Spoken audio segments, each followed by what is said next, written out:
কখনো জন্ম নেয় না, কি বাবা, তাই না?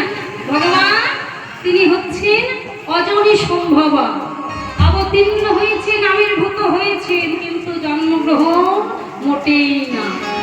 জন্মগ্রহণ কারা করে? আমাদের মতো জীব, আমরা জন্মগ্রহণ করি। ভগবান যুগে যুগে অবতার হয়েছে, তাই এই কলিযুগে এসেছেন শ্রীকৃষ্ণ চৈতন্য মহাপ্রভু সচিমায়ের কোল আলো করে। শিবাস পণ্ডিত সংবাদ পেলে যে তার প্রাণের ঠাকুর, কাঙালের ঠাকুর মনের আশা পূর্ণ করবার জন্য সচিমায়ের কোল আলো করে এসেছে। আনন্দ ধরছে না গো?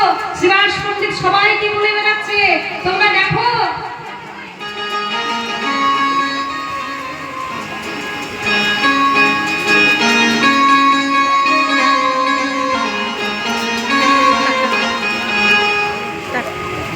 হরে কৃষ্ণ হরে কৃষ্ণ